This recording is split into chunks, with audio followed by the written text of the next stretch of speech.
Hello, everybody. Whoa. Whoa. It's the It's it's the draw class. it's It's draw class. It's my draw class today. wow. I know. Ain't that It's fancy? your world building. It's my world building. Wow, I'm really blown out on this. There we go.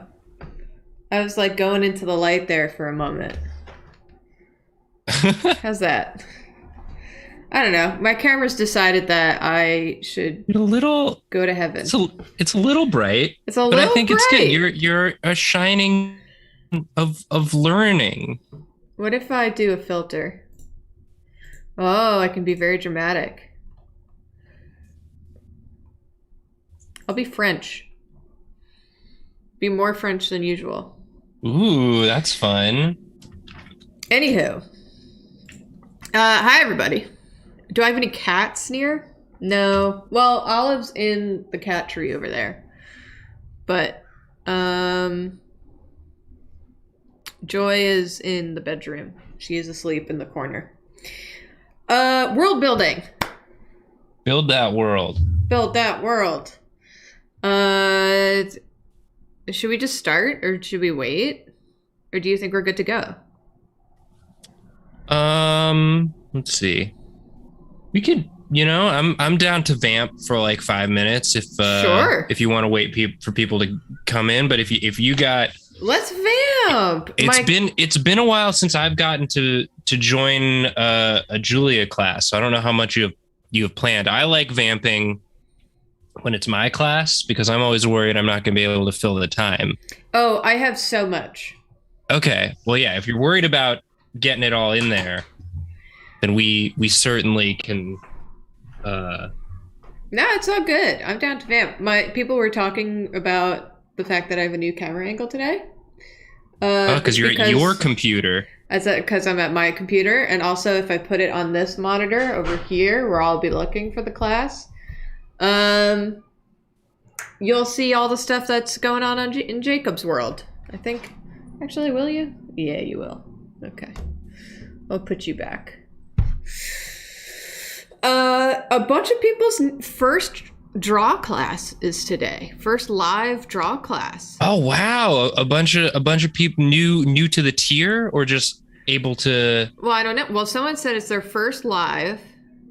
Okay, we got a few first live draw class. First one of these live. First one for me too. That's first awesome. Live. That's awesome. Welcome everybody. That's so cool. Welcome. Hell yeah. Basically, how this is going to go is that I'm going to go through my stuff, and then Nathan's going to keep track of questions. And I'll probably have some questions of my own. I was talking about this to Emily. Mm-hmm. I love second sharing draw classes because I just think y'all are really good at art. Same, Nathan. And it's so cool to learn from you. It is very fun to learn from everyone. I love to deep dive into your processes. Yeah, I think we all work so differently that it's interesting to see how we work because, again, it's just so different. So it's very fun. We get glimpses in the speed draws, but a full just 2 hours to dive into it. The thought process too is very different. So yeah. It's fun. And I love talking about world building, which is why I went hog on this presentation. Hog wild? I went hog wild. There is no lizard calm here. No lizard calm. We're wilding out. We're wilding out. It's a Friday. We're gonna learn. We're gonna learn. We're gonna learn about world building. Build that world. Build that world. It's very fun. This is also like more art geared, but I think there's some lessons too for how to maybe flesh out some writing, Absolutely. So writing, gaming, if you just want to, make a world for your tabletop RPG adventure. Yeah, exactly. Should we go? Should we get into it? I think that was a good vamp. A good couple of minutes. I think that was a good couple minutes. Let's get into it. We got some people here. This is exciting. This is a lot of people watching live for a draw class. I feel like I tried to really blast it. Nice on Twitter. Hell yeah! Thanks everybody for your support. Yeah, thank you everybody for coming in here and spending your time with us and for supporting our Patreon. It means a lot to us. Hell yeah! You gotta let me share the screen, my dude. Oh. The Drawclass is nice because the live classes are nice. Like the VODs are fun, but the live classes are nice because they're a small class. So if you have questions, you get to ask them live, and you're probably going to have it seen because there's so such a small amount of people. I'm going to be watching those comments not like a hawk. Hawks are really good at watching. I'll watch them like a sparrow. Okay, I like that. Yeah. Can I move this over here so we're on? Yeah. Let's see if that blocks anything while we're... Okay. All right. Nathan, you can see my screen? Yes, I can. Okay. Well, this is the how to do world building through art and writing, I guess. Good title. Thank you. This is basically just how I've learned how to do world building. I'm going to go through my process of how to make things feel more interactable, to make it feel like it has some history. And history is going to be, I think, the key word in my presentation today. Here's what we're going to go over. We're going to first go through questions to ask when world building. Which, I'll go through that list, and then I'll show you a few examples of media that did it well. Throughout the whole thing, I'll show you very specific media that did it very well, but then at the end, we'll bring all of our lessons in and look at, specific media as that entirety, and then we'll talk about it. And then I did some short, very quickly, hastily drawn examples that I did yesterday, just to show you, the same object, less detailed and more detailed, to, show you what feels more like a real asset than like just a thing, a non-interactable placement holder. And then we'll go over questions you have. Nice. So, okay.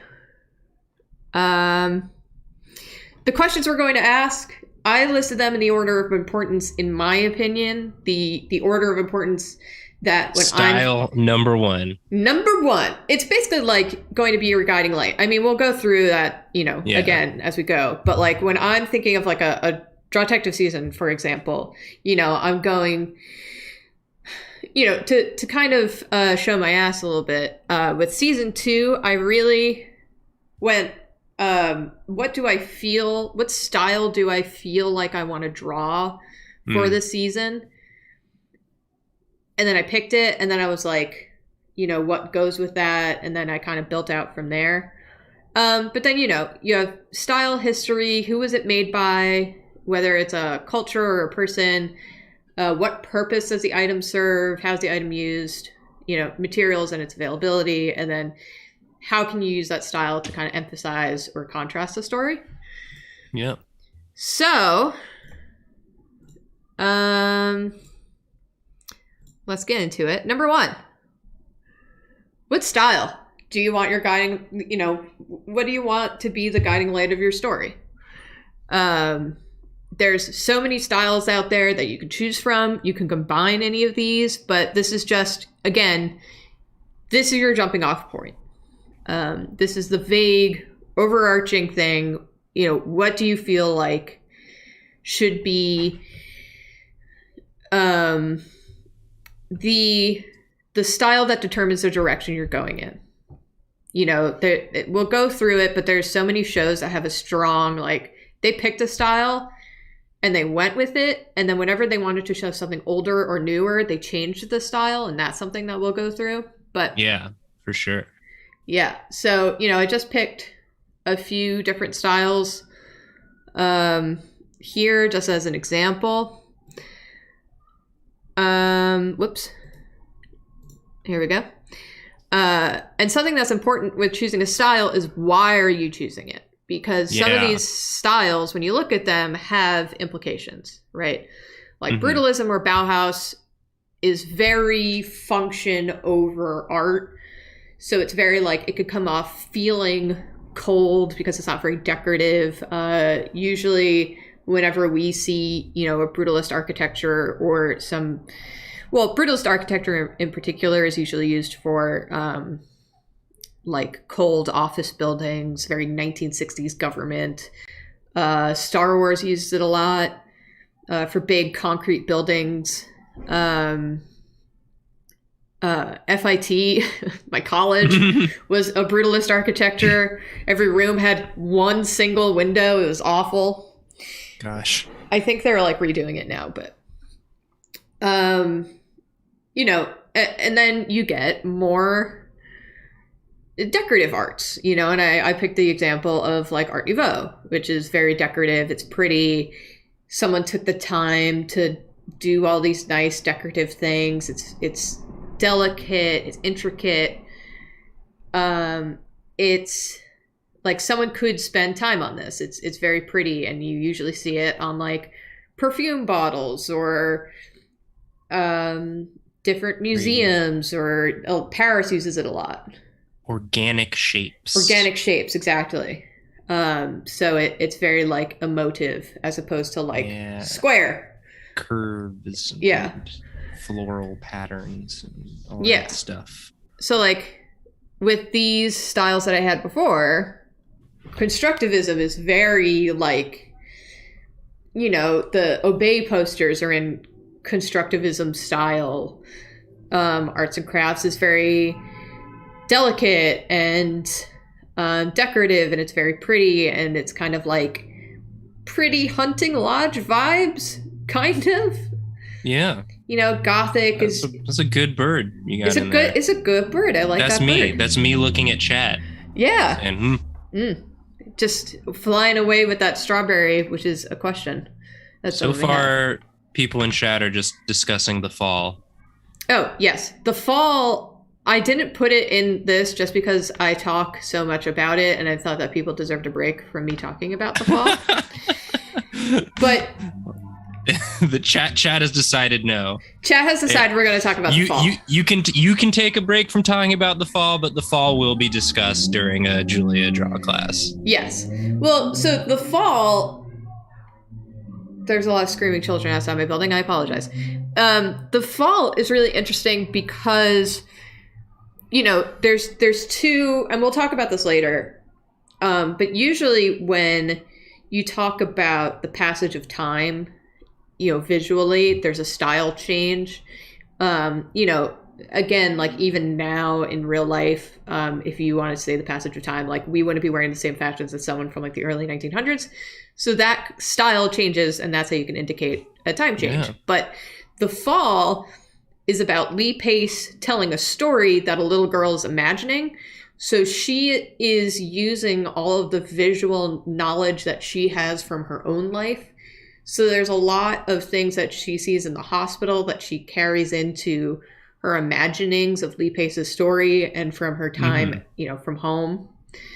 So, but there's brighter colors, and it's big, and there's big outfits, and it's kind of like fantastical. It's really cool. But yeah. So let's go to the next point.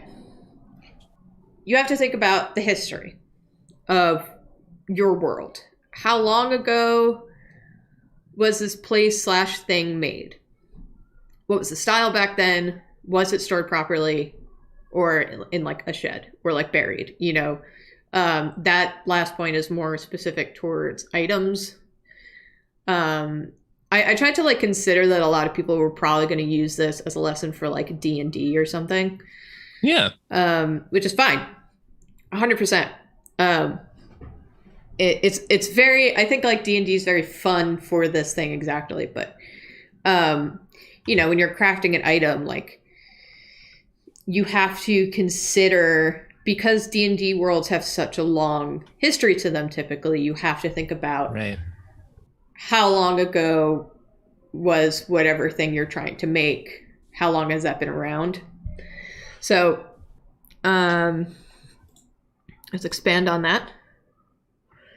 So how long ago was this place/thing made? You just have to consider that. That's going to, change your style of the thing. It's going to change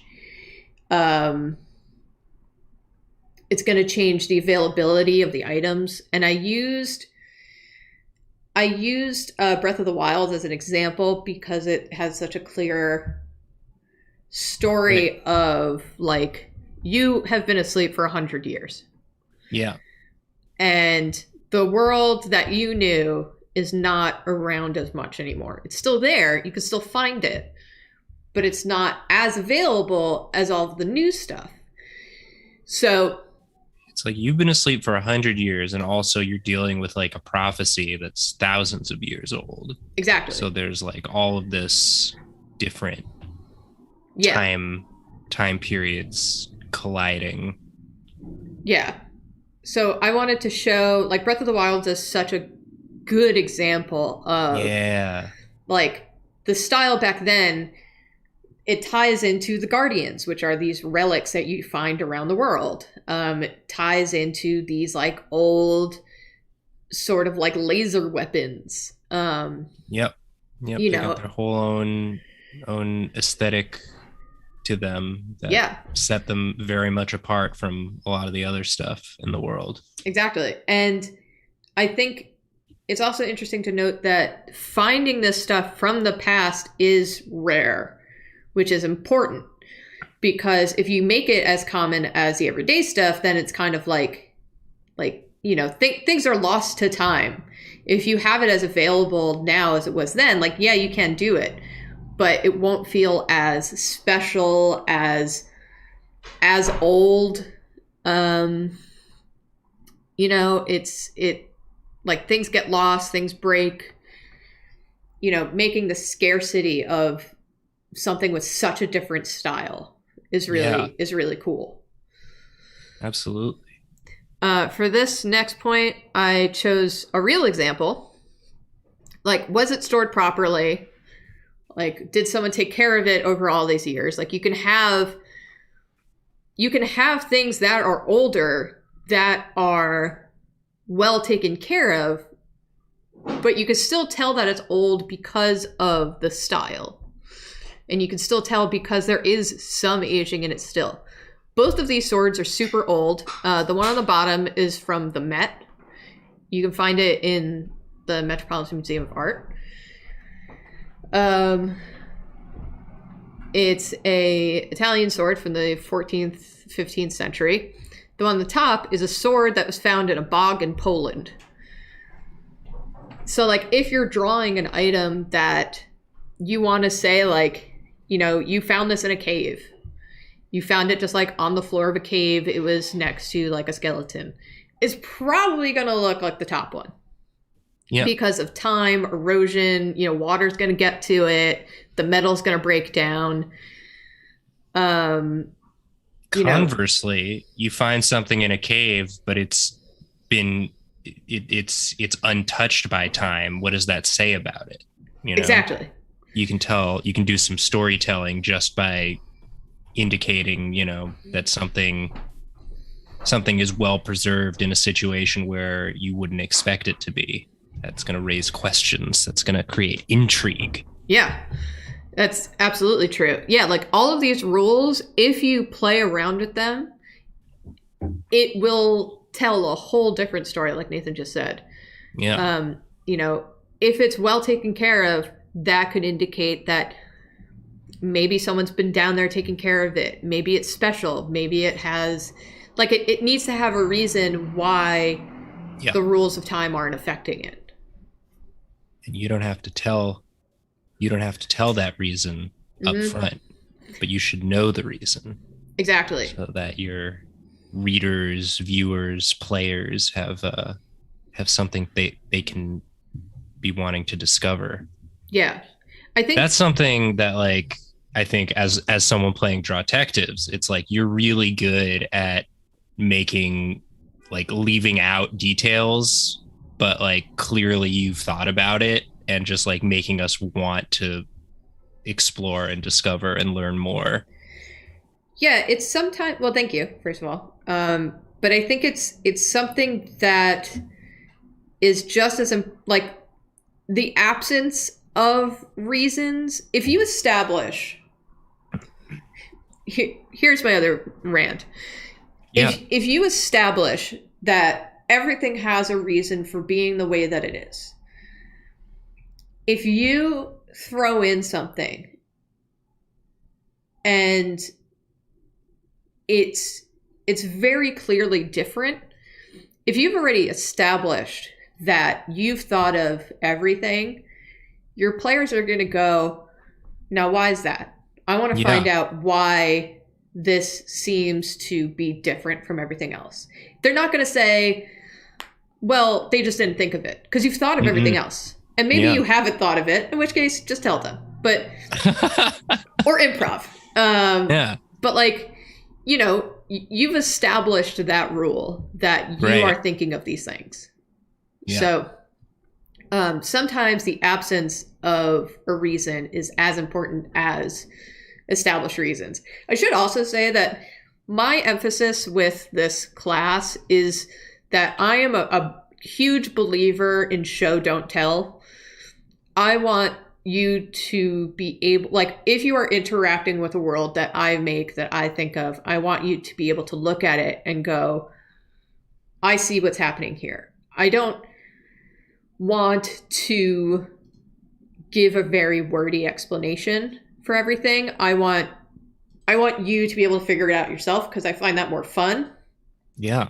So with all of these things that I'm bringing up, it's for that. You can always tell people. It's just, like, my personal preference is that it's more fun if you can just look at the thing and figure it out yourself.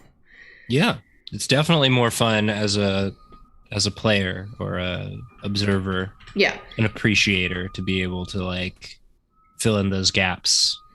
Yeah. Just by looking.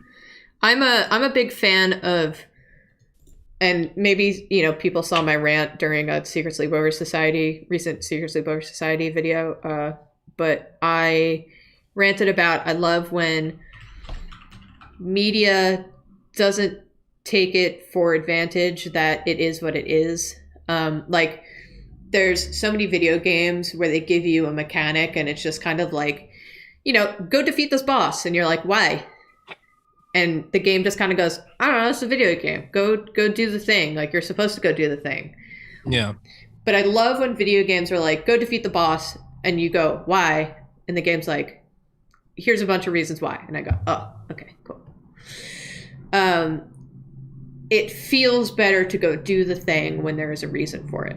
I've been playing a lot of Returnal, a game that is very difficult. And it is difficult for a reason, like a storytelling reason, and I really love that. It's not just like difficult because they're like, we just want it to be, you know? Yeah. Okay, next one. Something that I like to consider when making things is who made this place or item, who made the town, or who made the item, the thing that you are, you know, presenting your players or your viewers. Was it a culture? Was it a person? Like, what's that culture's deal? What's that person's deal? What's their deal? What's their deal? What are they doing? Constantly asking about deals. Always ask about deals. So this is what I mean. Breath of the Wild. Yeah. We're back to Breath of the Wild. I've also been playing a lot of Horizon Forbidden West, but I didn't want to give spoilers for that game for anyone who's maybe just starting it. But that game also does a really good example on its map of, like, you know, people being in different climates and their outfits. I have a few examples, but we get into that later. But, like, the culture the place / item that's being made, if it's being made by a culture, what is that culture's focus? What has shaped that culture? And usually what shapes a culture are problems that culture has had to solve for. So right. If it's a really hot culture, like if they're in a really hot climate, they're going to have to dress warmly. If it's a hot and damp culture, they're going to dress differently from someone that's in a hot, dry culture, or climate, rather. So they're going to have like different footwear, and that's something that we go into later too in this. If it's a cold climate, they're going to be wearing thicker clothes. If it's a peaceful climate, a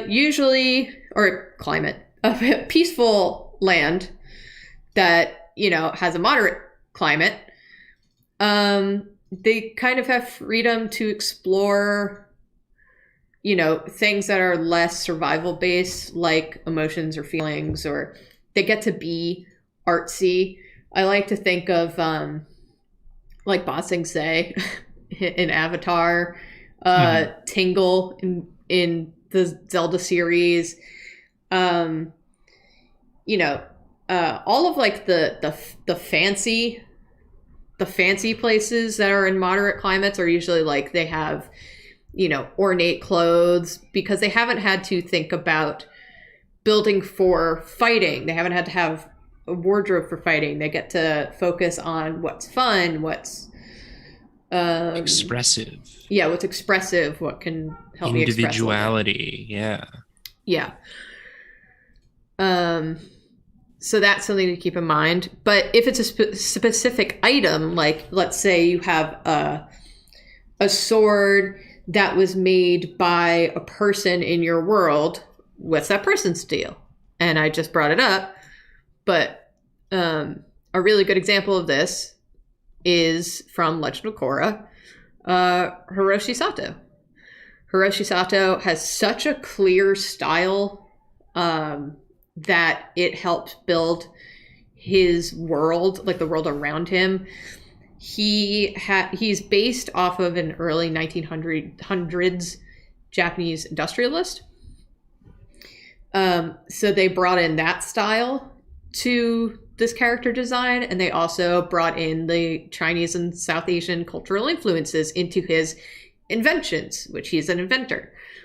So the problems that he's solving, he wants to equal, he wants to level the playing field between benders and non-benders.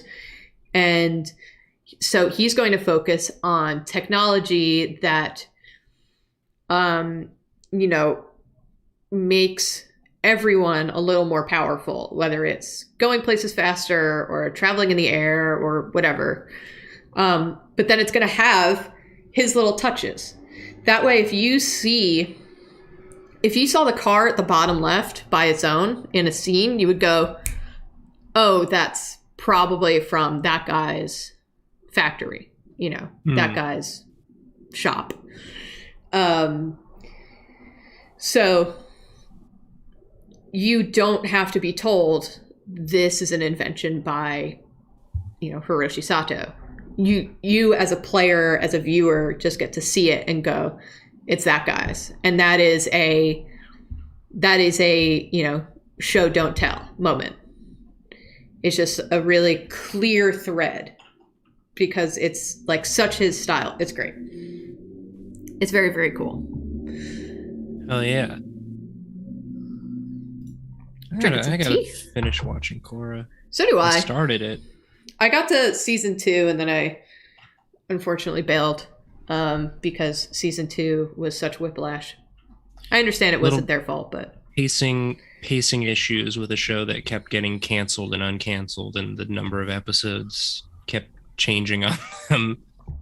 Hard to tell a story when the parameters keep shifting. 100%. It is not fault of the creators at all. Very impressive that they're able to do such get anything out, world building and all that stuff, given the ever shifting constraints. Absolutely. Yeah. So the other thing to consider with items is, again, to help with the show don't tell, is what purpose does the item need to serve? And I came up with some examples here, some very clear ones. I love, like, the example of knives are so good for this because it's like there's so many of them. There's so many different shapes, and they all cut. The top one, it round because it butter. It butter. But it butter. It butter. Like, all of these are shaped for a reason.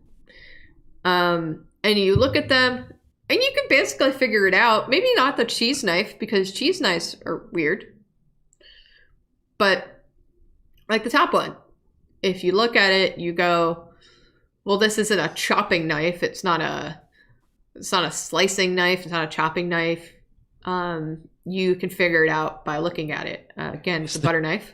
Is the top one like that for like the little tip? Is that for like cutting off like the rind on like a brie or something? I think it's so you can like pull away without taking too much with you. Like the whole, like this is a soft cheese knife.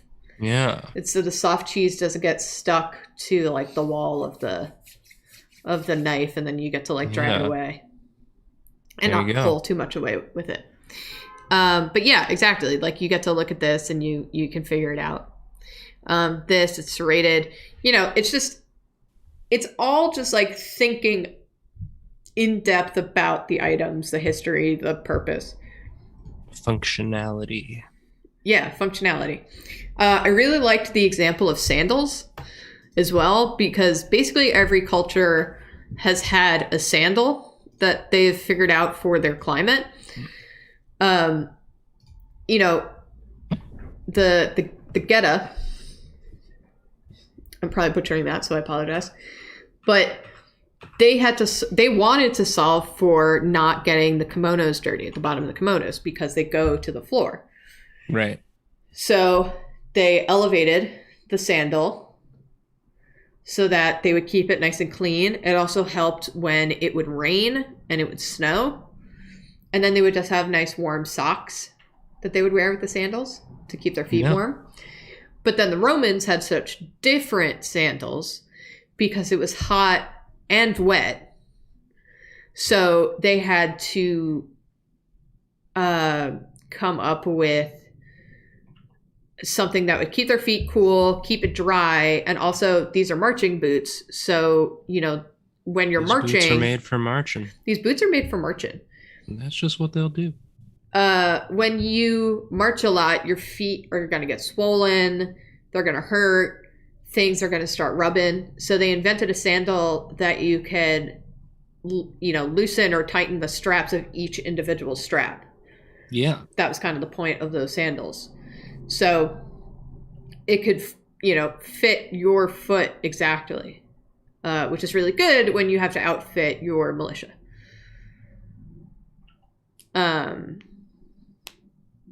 So they had to just like, you know, churn these out really quickly. And then it's just like, you fit it to your foot, whatever, you figure it out. And it's like these little details, you know, if you have a character that comes up in an outfit that has this kind of boot, you know, you can make some assumptions about that character. If you have a character that you're like, this person's from, you know, way up north in the mountains, and they come up with like flip-flops, you're like, what? How? You know? Hey, why are you doing that? You're like, really? Like I don't understand that. That one guy at college you see walking around barefoot all the time. There'll always be one. There's at least one. There's always at least one. But like, again, that's the importance of these details. Because then you go, well, why are you wearing this? And it could be for a reason, or it could be that the world hasn't been built well. You know, it hasn't been thought of well. It could And be again, that, you can yeah. subvert expectations in like a fantasy world, in a cold environment where you and everyone you run into is all bundled up in order to Hmm. traverse the cold. You see someone who's wearing like hardly anything, Hmm. and he seems to be doing fine. What's that tell you about that person? You know, they Exactly. got they got some sort of magic powers. They got some sort of innate cold Yeah. resistance. Are they part of a an entire group of people who have that, or are they unique? You know, you Yeah. can again you can create points of interest by setting these rules and then subverting them. Yeah. It's you basically, like, the important thing there is that you need to establish the rule to Yeah, break the rule right. in a way that the people who are interacting with your world know that something funky is going on. If everyone's wearing a bikini in a blizzard, you're just going to go, well, that's just how things work here, I guess. Yeah, But like Nathan said, if everyone's anti-blizzard bikinis. yeah, if everyone's bundled up, and then you got one character that's coming in on a bikini, you going, "What's up with you? What's your deal? I want to know what's going on there."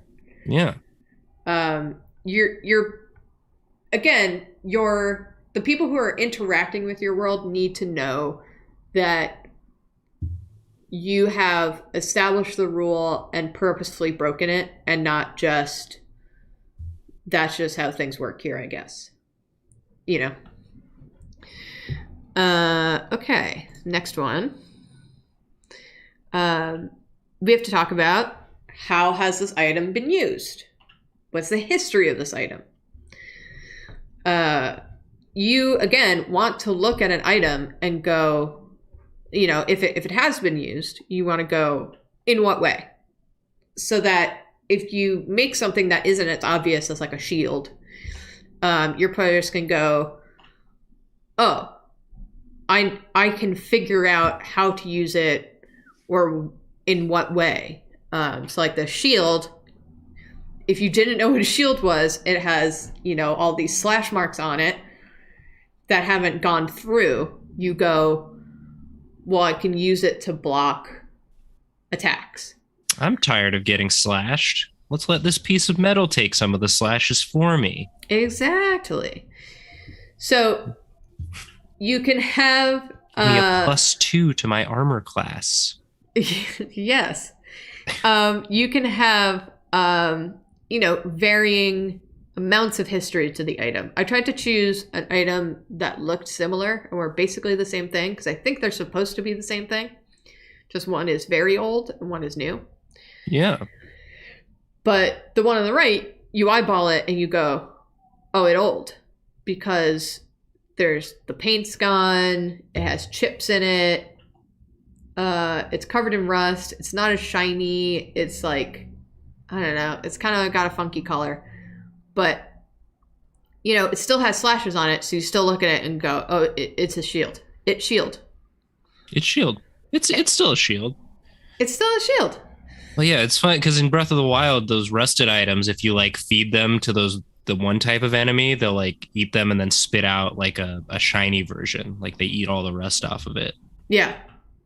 It is cool. I love Breath of the Wild. I gotta play that again. Yeah. It was so they good. really thought about it. Yeah. They like make the rusty ones look like the shiny ones, and then I really like Breath of the Wild. Yeah. For an example for this, and also Ocarina of Time, because there's such a clear passage of time. Like, history has happened, and you can look at it and go, oh, I know what happened here. Like, my favorite moment of Breath of the Wild is when, you're just exploring, you're going around, and you find that big hilly field of all the broken down guardians, and you have like all of like the spears and arrows in the ground around them, and then you have arrows in the guardians, and then way in the back is like an old fort wall that's like dilapidated. It tells the whole freaking story right there. That's a whole world that Little set piece. No one had to say, hey, a battle happened here, because you look at it and you go, oh, A battle happened here. I see. And it was an old one because this style and this item are not around anymore.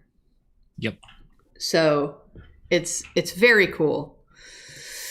Next Also, point. sorry if that was a spoiler for it. I figured Breath of the Wild's been out for a while. It has been out for a while, yes. But people are still finding new stuff in there, which is fun. Yeah, well, that's not really like a huge spoiler. No, so it's fine. Yeah. Them Octoroks on the on Death Mountain. Someone said, yeah. They do. Here's a Horizon example. I said there would be one, and here is one. Here it is. But something to consider as well, if you really want to, get into the weeds of your world, is if your item is from a particular place, if it's from a particular village, let's say, you can start thinking of the common building materials. And this is less so for places that, are maybe set like right now times, because we're so connected and there's so much, trade going on. So there's not really like too much scarcity in building materials. But, if you're doing like a D&D sort of world where you have all these separate cities and towns that are pretty insular, you will probably want to consider what is around them. Like, are they in the mountains where there's a mine and they have availability of a lot of ores? Or are they at a place where it's all plants? So on the left, I have from Zero Dawn, there's the Banuk, who are people who live in a snowy climate, where they're not going to use a lot of metal, first of all, because it would just freeze and fuse to your skin. But they're going to focus on animal fur. That's that thing in Full Metal Alchemist when they go to the north. Yeah, part I of forgot Mestris. about that. They're like, you gotta take off all your metal earrings and stuff because it will freeze in your ears. Yeah, and he had to have his arm replaced with a different metal on his shoulder. Yeah, that's right. I forgot about that. That's a really good example, and that's also like, again, some really nice world building because it established a lot of rules that then required a lot of things to happen and created some difficulties, but really made sense for where they were. Like the earrings, they could, kind of wave their hand out if they wanted to and go, it's a show. But like the arm. Yeah, his arm's made of metal. Yeah, I feel like as a viewer, you would go, wouldn't that like cause a lot of problems? And then someone would, make a hour-long video on YouTube about why that wouldn't work. But then in Horizon Forbidden West, which I've been playing a lot of recently, I just got to the Utaru tribe, which are a peaceful people that grow a lot of like plants and food and things like that. And so all of their clothes are plants and reeds, and all of their main town, Plainsong, is made in these big satellite dishes, which is really cool. So it's like elevated, so they grow all the food on the ground, and then their town is above it, which is a really cool detail. Because again, Horizon Zero Dawn happens in the distant future, but in a way where like all technology has been knocked out and is still on like our planet Earth. So they're building on top of things that we've built. Yeah. So I really liked that detail of their town being elevated on the satellite dishes because it protects them and also gives them more land to grow things on. And then when you go up there, all of their bridges and things are made of reeds and are woven and things like that. And it's really, really cool. And you look at it and you go, oh, I know what their deal is. That's nice. Yeah. There's some nice details in there. Okay. This one is a weird one. A little bit. But how can you use a style to emphasize or contrast your story? I tried to think of some examples. And I am someone who is very big into vibes. Yeah. Like the atmosphere of a story is kind of the most important thing to me. Yeah, what were we calling them on stream? Vibbies? Vibbies. Oh yeah, we were calling them Vibbies. Vibbies. So the atmosphere of games. I don't think that episode's come out yet, but oh, the Vibbies. Well, the Vibbies will come out. Spoilers, we say Vibbies. Spoilers, we say Vibbies a lot. But I guess that episode, it'll be out by the time you're watching this VOD. If you're, well, yeah, I guess. Yeah, probably. It's the next episode. It's the next episode coming out. It's a good one. If you're watching this on Drawfee Extra, yeah, it's out. But unless, I guess, if you're a patron at this tier and are watching it before the Tuesday after this streamed, then it's not out. But otherwise, it's out. Okay, out soon or has come out. Yeah. Vibbies. My favorite games are Kentucky Route Zero, Shadow of the Colossus. They're all very lonely games. Also some light spoilers for some games like Ico or Returnal or Violet Evergarden, which is not a game but an anime. But those games are really important to me because the art style of it makes you feel a certain way that the story doesn't have to say, like, you are sad or you are lonely. The game just makes you feel that way with the style and the architecture and the things around you. So, Ico, a game that came out with the PS2 launch. So it's old now, but they have many iterations of it since then. But it's a game where you are, for anyone who hasn't played it, you are alone. You find a girl, and you and the girl are trying to get off of this island, this big fortress island, and there's sometimes you'll walk into a room and shadows will pop out and try to kidnap the girl. Classic. Rooms, shadows, kidnapping. It's got it all. It's got, what more do you want? Come on. But Ico makes you feel this way because, one, you don't ever meet anyone else. Mm-hmm. You never meet another person. It's just the two of you. You don't talk to each other. Your little guy just says, like, come here or something. Like, I think he just yells for her, actually. He just goes, ah! Mm-hmm. And then she runs up and then takes her hand. You sit on a bench together. Not much is spoken in this game. But the architecture, every room is really big. Every room's really big. There's no furniture. It's very cold. There's barely ever any windows. There's birds when you go outside, and there's plants, but like not in a welcoming way, more in like a they grew here despite everyone's wishes sort of way. So everything being so big makes you feel really tiny, and it just really emphasizes how empty it all is. So you feel really lonely.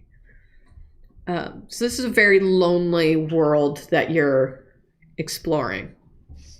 The fact that the buildings are featureless gives it, a cold feeling. There's, I don't know, there's just like no homey touches to this place. It's all bricks. Sometimes there's a statue, but the statue isn't like anything fun. Unfun statues only. No one's mom has been here and put up some pictures of the fam. No. No cozy. No one's done a little dorm roomify, Christmas lights and some posters up on the wall. Nothing like that. It's all just blank. Yeah. It feels very much like a prison, which is what it's supposed to feel like. Returnal, and some light Returnal spoilers for anyone who hasn't played it, but Returnal is a game that's PlayStation exclusive. It is a game where you are an astronaut who crash lands on a planet and you don't know what's going on. You don't know where you are. You don't know what's happening. But eventually, as you're making your way through, like, you feel like your character is very confused. Your character does not know where she is. She doesn't know what's happening. And then you die a lot because the game is very difficult. And that is the point of the game, is that you are going to die. And when you die, you start off in the same spot. And your body stays there where you died. So you walk across your body. You'll find your body like all over the place, right?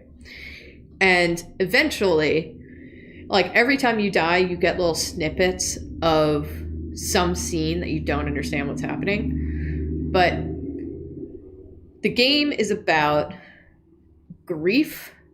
I don't want to spoil too much, but it's about a horribly traumatic moment in your life that you are trying to get through and get over, and it's difficult. And every so often in your grief, something knocks you down so hard that you have to start the whole process over again. Like in the game, you die and you have to start over again. No matter how far you get in the game, if you die, you get sent back to the beginning every time. Wow. And the walls are weird. Every plant in that game that's on a wall, if you stand there, it starts to close in on you and reach for you. And it feels like you are trapped in your mind and kind of like your grief is closing in on you. Everything feels unfamiliar because it's all a really weird shape. There's all these really weird statues of these aliens, and even like items that are like, oh, this gives you a health boost, is like a weird organic shape. You look at it, it's the alien. It's like an alien thing. You don't know what it is. It's to make you feel confused and like off-put, basically. And that is really good world building to tell your story. You know, is that they really considered the emotion of what this character, I mean, that's what the whole game's about. It's about the emotion that this character is going through and how this world is that world. Yeah. Is that emotion, rather. Violet Evergarden is a show about a girl who is it takes place after the war, but she is a child soldier during the war. And after it, she tries to live a normal life, kind of. Like, she gets a job. She's trying to find, like, the only person she's ever had in her life, and he's probably dead from the war. And she's trying to find him, though, because she's not convinced that he is. But the show itself is really, really bright. It's really bright. There's a lot of plants. And basically the lesson of Violet Evergarden is no matter how traumatic a thing you go through, you will, like, the world will be bright again. Everything starts to grow. And there is, like, hope. Like, life goes on. You can move on, sort of thing. And they do that through the bright colors, the amounts of plants, how nicely everything's decorated, which again, when everything's nicely decorated, it's because people can take time to do that because they're not fighting. So that's what I like about Violet Evergarden stuff. Contrast, I really like, and I haven't seen all of Arcane. I think I've watched 4 episodes. I think I watched 4 episodes. Nice. I got to like the big thing, and then we stopped for some reason. Because like they came out with those first 3 episodes, and then they released the rest of the season. And so I watched the first 3, and then I watched the first one of the other ones, and then I was like, maybe Emily will want to watch this with me. So I rewatched the first episode with her. Yeah. And I mean, I'm probably gonna finish it at some point. Yeah. Looks great. Yeah. The style is gorgeous. And it has, again, such a beautifully crafted world where they've considered a lot of things. Like, there's multiple reasons why the style is the way that it is. And again, this is something I get into again later. But I really liked that the people who lived like underground basically had this beautiful Art Nouveau style, which when you look at the history of Art Nouveau, the people who like started the movement basically wanted to talk about going back to your roots of nature. They wanted to like think about the past. And again, Art Nouveau is considered like a peacetime art style because it's so intricate. But to me, the people in like, Zaun, or however you pronounce it, are the people who are the angriest and who are stuck in the past and who want to just like fight, because they're mad about the past, so that they are staring into the past like this art style is, and they want to fight, which is, not a very Art Nouveau style. So there's like contrast with like the beauty of, their city, which they've tried to make as beautiful as possible, but it really contrasts their feelings, which is like they hate what the war has done and what, those people have done. It's also this cool contrast of like Art Nouveau with like these like neon techno lighting and stuff. Yeah, it's very good. And that is also something that, I guess we should touch on is like, when I say that you should pick a style, I'm not saying that you should pick a style and like obsess with it. You shouldn't be stuck to it, basically. No. You shouldn't be like, beholden to that strict style. Like Arcane, like Nathan said, has this Art Nouveau style, but then these neon lights, these neon colors, they've updated it, but still kept the feeling of Art Nouveau. So that's really nice. Like you can play with it, you can combine it. Just, basically what I'm saying when I say pick a style is like, pick a guiding light so that you're not all over the place, so things feel cohesive. But I'm not saying you have to do a style that has existed and you have to do that style very strictly. No, but it definitely helps to like learn about past art and design movements to like sort of situate and understand like when you pick like a certain visual style, certain like shapes and colors and whatnot, like what you're evoking like has historical context, and like the more you know about it, the more intentional you can be with the styles you pick in order to either like lean into them or subvert expectations with them. Like, the more you know about it, the more effective you can use them. And like it comes across real clearly in stuff like Arcane or Drawtectives, where like the people who built these worlds clearly have an art history understanding. Like the choices that are being made aesthetically are intentional, right? And you can feel that just from like looking at it. Well, because since it's an art movement, the artists who started that movement had a goal with it. They wanted to portray something. Like, art is all about telling a message.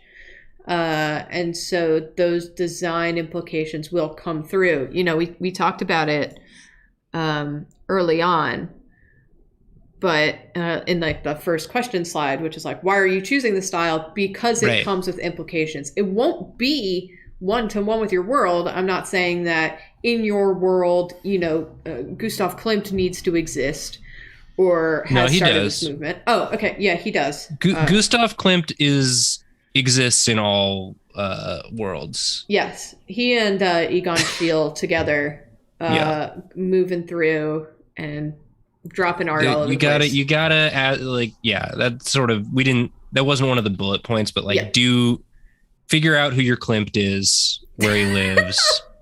Figure out who your guiding Klimt is. Yeah. Find your Gustav. Find your Gustav. But again, these art styles, because we, as humans, the humans who are interacting with your world, have had a history with these art styles, we're going to bring our own history and baggage to the table. So, you know, and again, these art styles are, they look the way that they are because the artists who started them wanted to say a message. Brutalism is about function over art. This is not for enjoyment. This is for function. This is so that we get the most space out of whatever. This is for, you know, just being effective. Art Nouveau is about celebrating nature and celebrating the past. So both of those things, when you look at them, even though you know nothing about it, nothing about the history of it, you still look at these two art styles and you get it because they are artists and that is their job, is to tell you a story. Art Deco is all about, like, it's like past, but like past human accomplishments and like grandeur and like all these like using stuff from like ancient empires, but like sleekening it up. Yeah. Making it look modern. I wrote here because I was researching this because I love Art Deco. Art Deco is one of my favorites, if you couldn't tell by the Chrysler Building. Chrysler, most old, well, there's a ton of landmarks. The Rockefeller Center. There's just a metric ton of Art Deco buildings in New York City. A lot of our like public works buildings have Art Deco decorations on the outside. Our old train stations. We have a bunch of waterworks stations that were built during this time that have Art Deco on it. But Art Deco is, when it was started, I mean, even when you look at it, you go, oh, this is some like future tech druid sort of thing. Like you play Skyrim. And that's, you know, that whole race of people they were just straight up Art Deco. Like the robots, whatever they were called. The Dwemer ruins. Yes, exactly. Thank you. And thank you for saying it with that accent. Yes. You have to. You have to. It's Delve all about into the Dwemer ruins. I'm not going to be able to read that without thinking about that accent now or hearing it in your voice. But Art Deco is about celebrating the future. It's about science. It's about, you know, just the pursuit of pushing the limits of science. You know, it's about glorifying technology. It's like celebrating the future, but also like at the same time, like past civilization. Because like there's like a lot of sort of Egyptian influence in Art Deco, right? Yes. Like it like happened around the same time that they were doing like uncovering a bunch of like the tombs of the pharaohs or whatever, and so there's this like sort of past meets future sort of thing going on.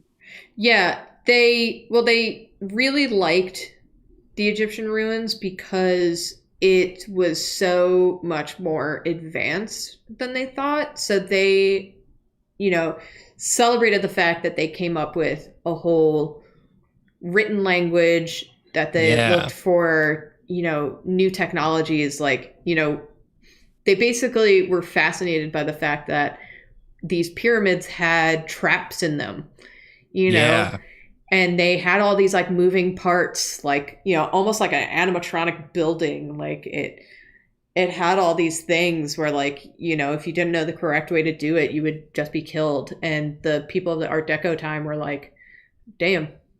That's cool though. So they celebrate the sciences in general, which they viewed, the Egyptians as being very strong in. But they basically were glorifying science and technology over nature. Right. They were celebrating civilization in general.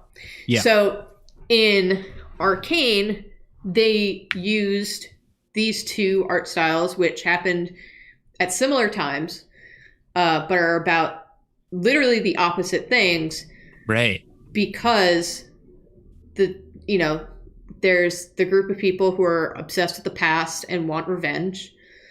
And then there's the people who want to move on and make a new life and think about the future. And they're obsessed with science, and they're obsessed with, turning magic into a science and like figuring out how to make it accessible to everyone. That isn't, so it's like a scientific written down thing. And they want to ignore all the stuff that happened and look to the future. So you have Art Deco up top, Art Nouveau at the bottom. And it says, a lot about the people who live in those towns, where it's, Art Nouveau is obsessed with the past. The people in Zaun are obsessed with the past. Art Deco obsessed with the future and science. People are obsessed with the future and science. Yeah. So I love those contrasting styles to really highlight like the themes of the story, basically. It's just very cool. Turns out the show's good. It's a good show. Well made. So that's all of my like points for right now. I'm gonna bring up some media that I think has done world building very well. The show don't tell world building. And again, I'm sorry, but I've been playing it and it's been on my mind. I'm going to talk about Returnal again. But Returnal is that alien game that I spoke about before, where you're stuck in your grief. So the goal of Returnal's style and world is to say that everything is new and scary and uninviting. The world is a bad place. You're not going to make it through this new world that you're stuck in. You are going to live in this forever. And you could use all of those sentences to talk about the physical place that your character is in. But you can also say that about how she is not dealing with her grief well. The character's grief, Right. Like, she had this big traumatic moment, and the world after that big traumatic moment is new and scary and uninviting, and you don't want to interact with it because of that moment that happened. The world is a bad place because, that the world is where that trauma was allowed to happen. You're not going to survive this trauma, and you are here stuck in that trauma forever. And that's how your character is feeling. So they show this. Excuse me. They show you this theme by making everything look kind of like something like most things kind of look familiar, like the aliens are humanoid, but also to note, all of like the alien statues that you find are all sitting in like a pose of grief, like they're holding their head, or they're like, hunched over. They look like they're crying, sort of thing. But everything looks familiar enough so that the players of the game are not just totally like, I'm overwhelmed. Like, I don't know how to interact with literally anything. So you're not having to learn so much. It's not like so interactable that you don't want to interact with it at all, is basically what I'm saying. It's interactable enough. And then there's some things like this thing at the bottom here where you look at it and you go, I don't know what that is. I don't know what that is. And the me right now, I don't even know what that is. I still don't know what that is. And I've interacted with it and I can't remember what it does.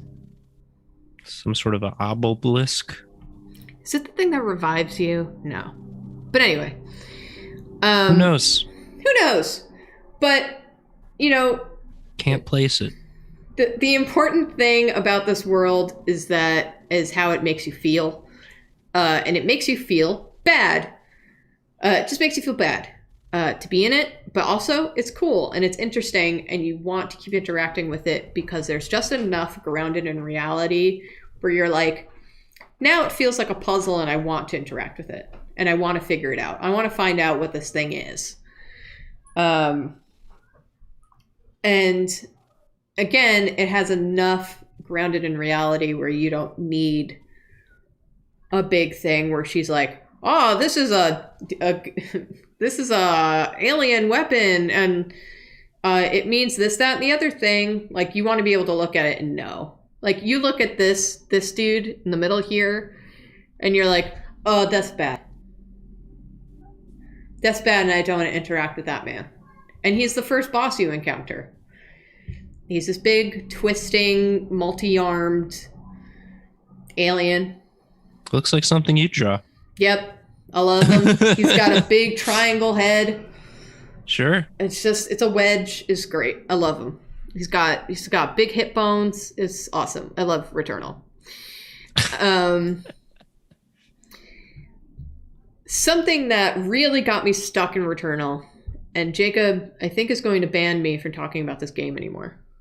He left, so I'm allowed to talk about it. You can talk about it. Jacob's not even on the stream. He's not on the stream. He's not even in the room anymore. But Returnal is a game where, again, everything looks really weird and alien. There's roots everywhere. It's like a big old mess. There's this weird obelisk. There's obelisks everywhere. Nothing looks familiar enough to you to say, like this is, I take comfort in this. This is home. Like, this is home base, right? Yeah. Until the game does throw something at you that is house. Something you know, and That's you just go, a house. oh, I know what that is, but because everything's been so alien, I hate this. I don't trust it. I don't trust it. You see a house there? That's not a good house. That's not where a house should be. That's not where a house should be. And you enter this section of the map, and your character is just like, that's my house. That's your house. Yeah. And you could go in it. You go. That's way scarier than yes. just a house. You find That's your your house keys. You find your house keys as you're exploring this first world, and you go to your house and you open the door and you walk inside, and it's your normal house. And it's your everyday house. And your character just says something like, this home does not feel like mine anymore, or something. Mm-hmm. And because the game has done such a good job of establishing that you are clearly not home, you're not even on a planet that you and I have seen, in pictures. Like, it's its own thing. So when this game shows you something that is home base, you don't want to interact with it because it's the scariest thing. Because you are clearly not home, and why is that there? It's like that part in Labyrinth where the like merchant lady like brings her back to her room, and she goes into her room, and you're like, oh, was it all a dream? But then it's no. Oh yeah. Yeah, exactly. Whoops. Haha. That's not your house. That is it looks like your house, but that's not your house. Yeah.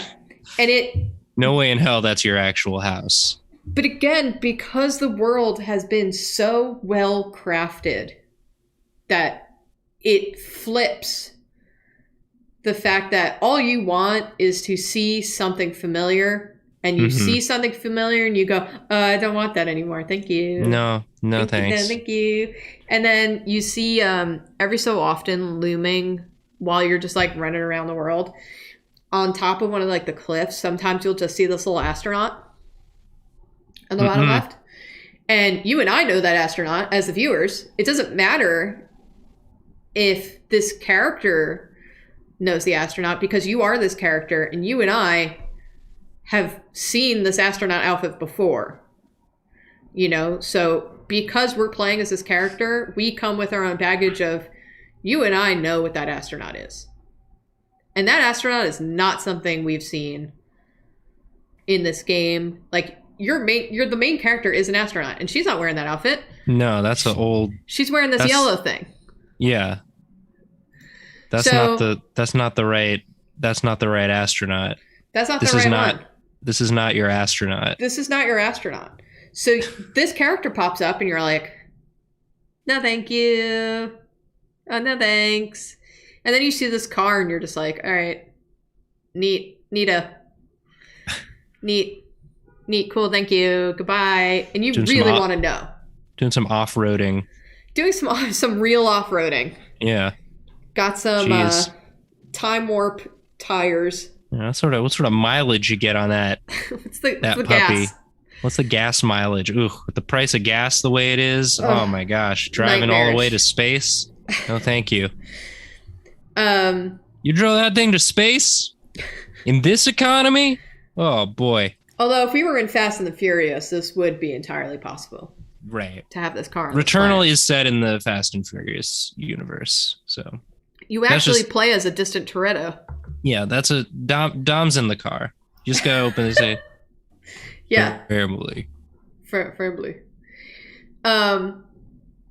yes, so it kind of goes with something that you said earlier, a few things you've said earlier, which is that they've done such a good job of establishing a rule and then subverting it. And you go, why? You know, like it has such a strong style until suddenly it has one thing that is not in that style, and you want to go, why? Why? I want to know. I want to know why it's different. Okay. Then, of course, I want to talk about Breath of the Wild again. Of course. So the world of Breath of the Wild, when you're playing it, it's kind of got this like watercolor feel to it, I think. Yeah. It's very like soft and kind of like, I don't know. It's like washed out a little bit. It's beautiful. It's inviting. Things have grown. There's life to this place, but it's all weird and new and different to us as the player because we haven't experienced this world yet. And it's also new and weird and different to Link because he hasn't been here for 100 years. And everything has this style until you are interacting with something that is not from this time. And then it's dark and purple, and I have another slide for that. But again, they could just tell you that 100 years have passed. And they do. They go, you've been asleep for 100 years. And Link's like, what? But then you feel it with the fact that styles have changed since the memories that you have, the styles in those memories have changed from the ones now. That there's guardians that are from your time, and even like your little tablet are in a different style than all of the buildings that you're finding. It's very cool. And again, when you're interacting with a place that is old, like the Hyrule Castle, it has totally different color scheme. Yep. And a different style. But not so different that you're like, I feel confused. It's like different enough. It's like, the new style has definitely evolved from the old one. but they still stem from the same place. We talked about this before, but like items from the past are scattered around the world, but not readily available, because of time, making things broken and old and rusty and lost. Yeah. I talk about Arcane again. I brought up Arcane again for a specific reason, to say that Arcane, the reason that Arcane feels so cohesive, despite the two warring styles, is that it uses a lot of similar elements to tie them both together. And there are similar elements between Art Deco and Art Nouveau, and it's a lot of use of gold little decorations, and they use that to tie in a lot of things. Like, if you look at, God, my favorite collar in the whole world and the history of anything, it's this collar that woman has, that's part of like that science team or the professors or the Senate or whatever it is. Yeah. That just clicks around like a little clock or solar system or animatronic, and it's these gold details, and it's gorgeous. Yep. But then also, like, V's fists have these wonderfully gold decorative items on it. Like, everything is pretty decorative because it is peacetime. They have time to do little decorations until it's not peacetime, and then everyone's punching each other. But, you still have two distinct styles that still feel unified because there's something tying them both together. Because there would be, because, the people interact with both worlds. Dark Souls. I had to talk about world building with Dark Souls. The reason I haven't brought it up sooner is because I couldn't find good screenshots of Dark Souls moments that I really liked. And I write this in the next slide, but Dark Souls is all about how the world was filled with like gods and powerful beings and these people, and everything was grand, and it was like the height of, people, technology, and just like, it was very grand. And then something happened, and everyone went bananas. Yeah.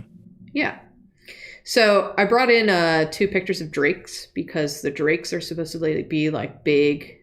I think they're dragons actually, but whatever. They're supposed to be like these big dragons that are these ancient creatures, and they were, whatever. Like, time has not done them well. Like, the guy at the bottom, he's the undead dragon.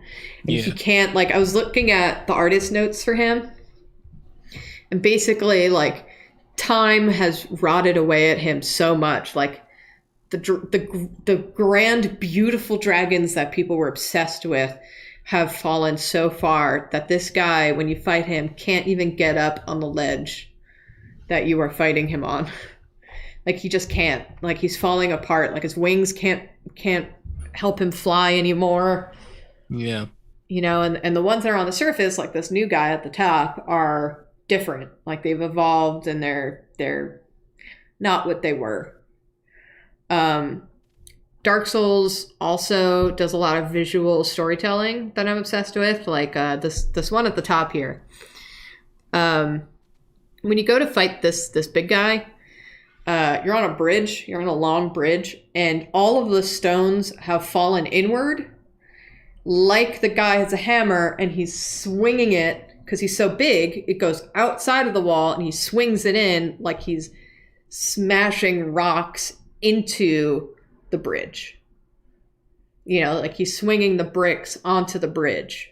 Yeah. So you get onto this bridge before you see this dude run at you. So you're looking at it, and you're going, why are there so many bricks on oh God. And then you're running, because this guy's coming, and he's coming to swing at you. Yeah. And Dark Souls, if you're paying attention, will always make you go, why is this way? Oh no, I'm dead. There's also this contrast here that I love with, like, every place before you go, before you get to On Orlando, where, like, Undead Parish and Undead Burg and all those places are full of people. They're full of baddies that want you dead. They're hobbling around. They're falling to pieces. throwing flaming barrels at you. Yep, just, Just again, doing- going bananas. Just being assholes. Just being assholes, shooting flaming arrows at you, stuff like that. There's gross dogs. There's a lot going on. The place is like collapsing. There's stuff all over the place. There's scaffolding that's like falling apart. Everything's falling apart.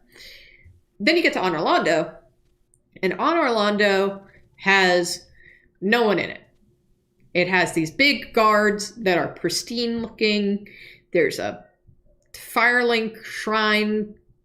There's a firekeeper there, rather, who's like, yeah, I haven't seen anyone in a really long time. Congratulations, you're the first one that I've seen. And everyone looks pristine. The city is beautiful. And it's because, so it's like so empty that, again, it's scary because the whole game you've not been able to walk 5 feet without someone jumping you. But then you look and you pay attention to the story, and it's, in order to get into Honor Londo, you need to prove that you are worthy enough to get into Honor Londo. Like, you have to ring 2 bells in order for the gates to Honor Londo to open. And you have to get those 2 bells to ring by fighting your way through and defeating those 2 big dudes, right? And a bunch of dudes along the way.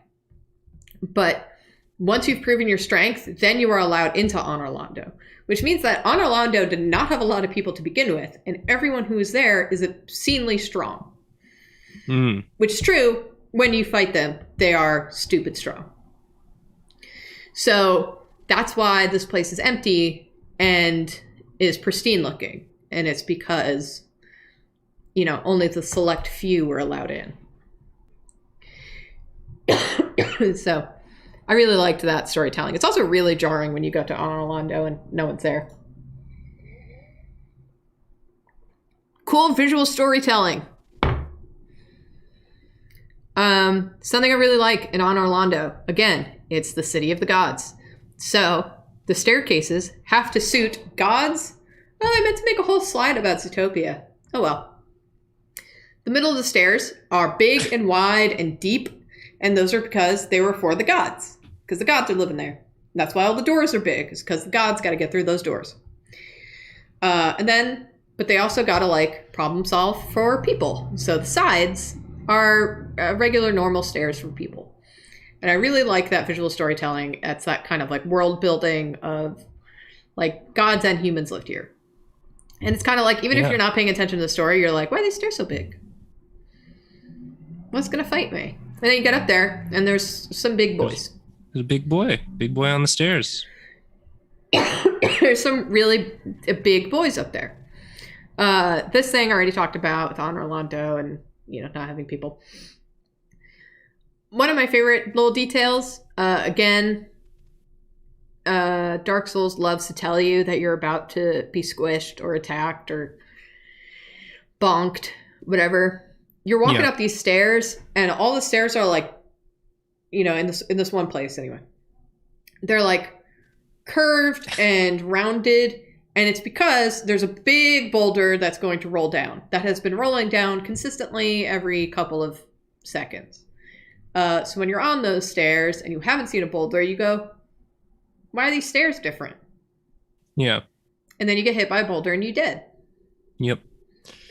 Honestly, impressed that the stairs are as intact as they are, given how many boulders roll down them.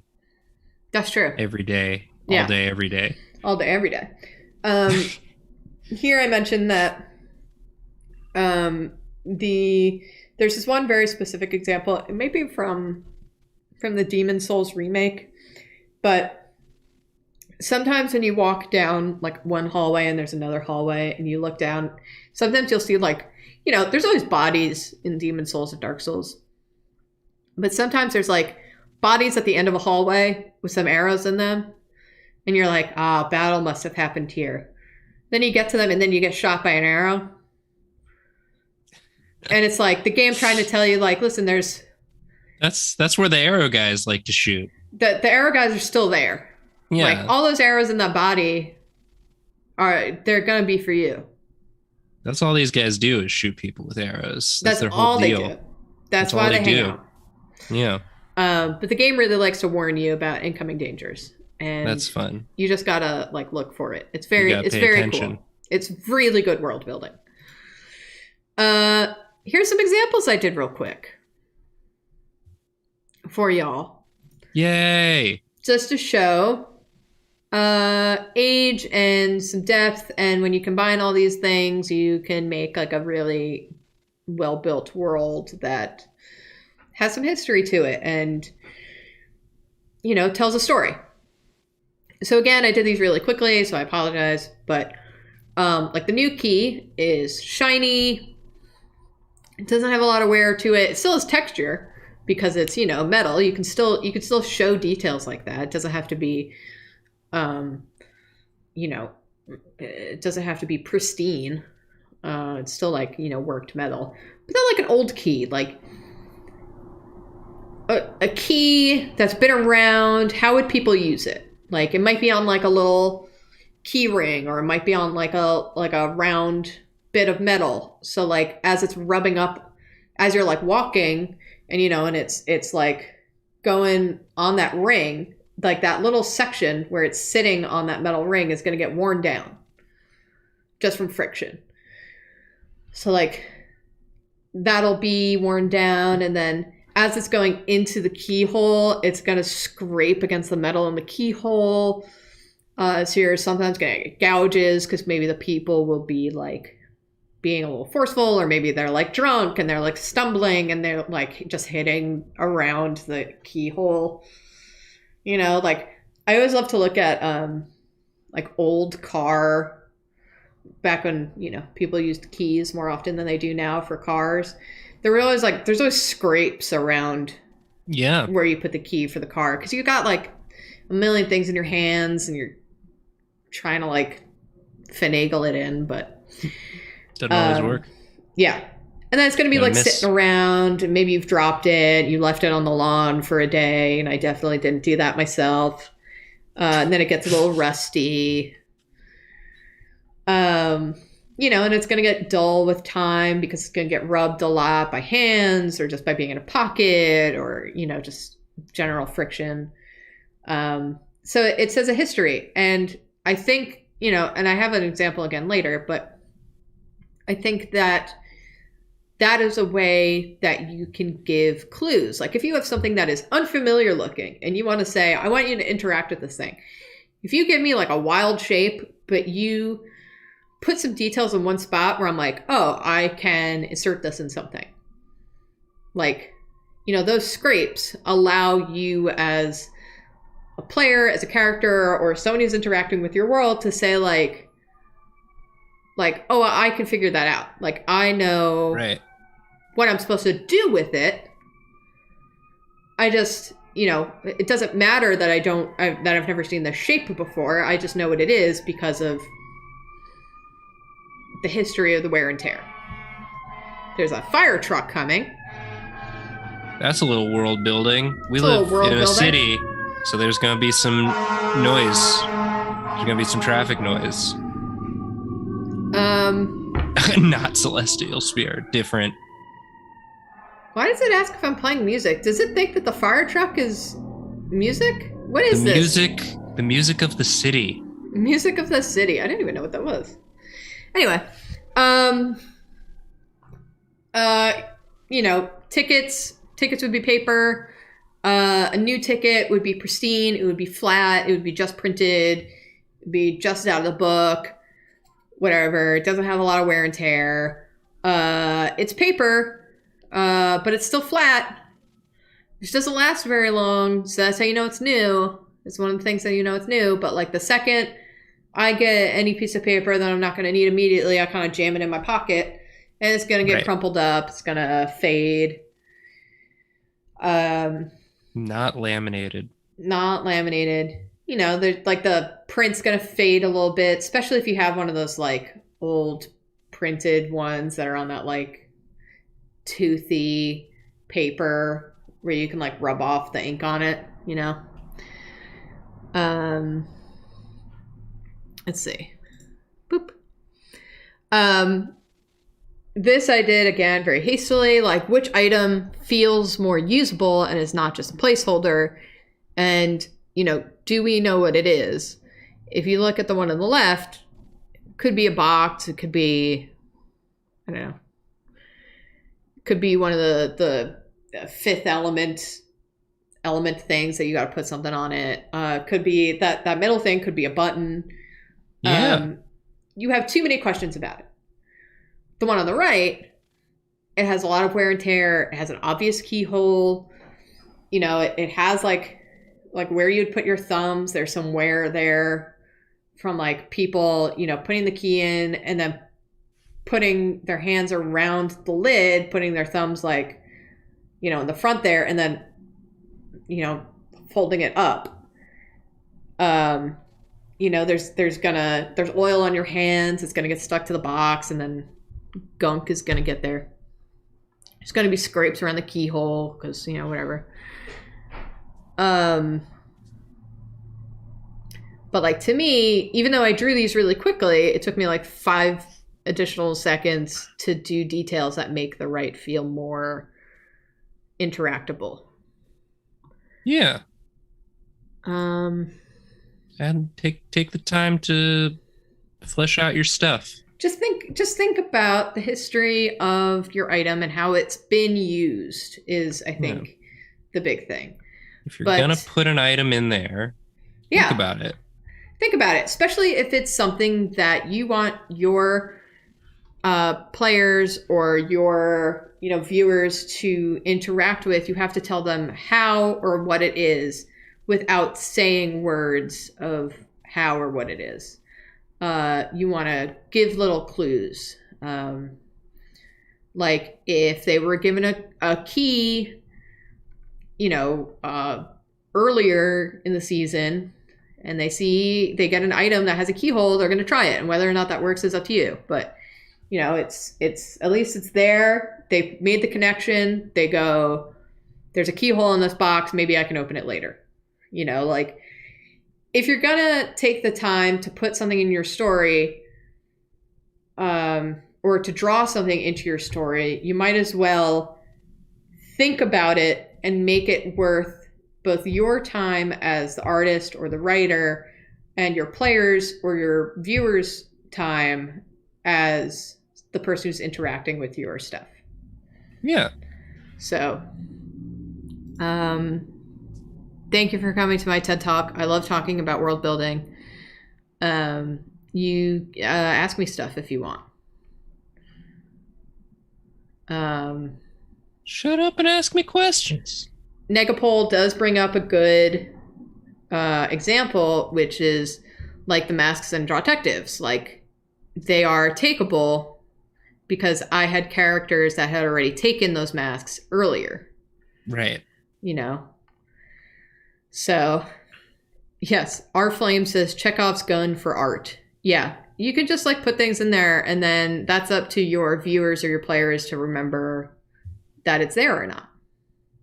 And sometimes that works in your favor, and sometimes you want to scream. But it's always there. Yeah. You can lead a horse to water. But yes, if anyone has any specific questions about world building, please let me know. Because I will take them. Oh, Draz has a question. I'm going to drink my tea.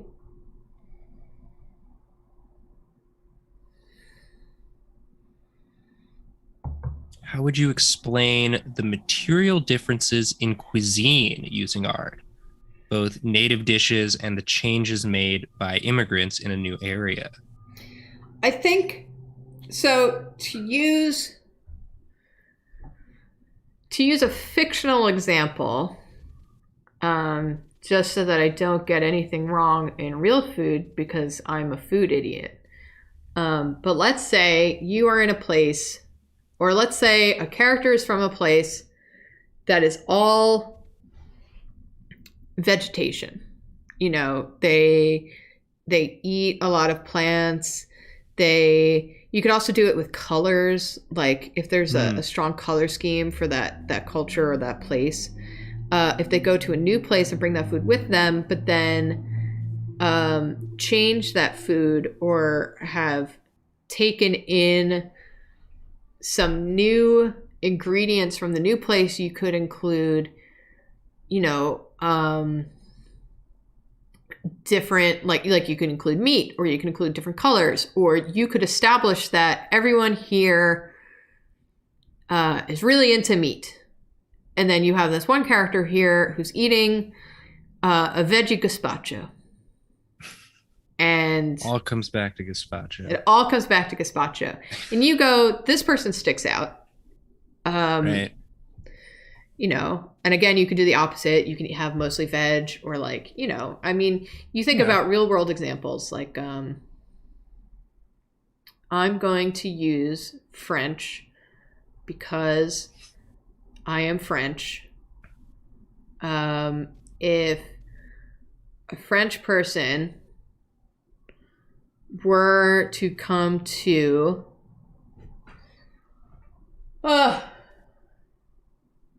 I'm trying to think of like a good contrasting example, because French food's like hard because it's in everything. But like, I don't know, like the difference between like the north of France and the south of France, right? Like, you got more, like the closer you get to the coast, the more like seafood type stuff, the more big into mussels from like the Mediterranean, versus the further north you go, you get like more farmland, and then like more sort of Northern European influence. I don't know this. No, I mean, you're absolutely right. Like Northern France, where my family's from, is a lot of mussels. It's a lot of that shellfish sort of food. They even have different crepes. They use buckwheat, I think, for their crepes. And then you go south and it becomes a little more delicate. It becomes, more veggies. Like even northern bread is different. Northern bread is like darker, it's heartier.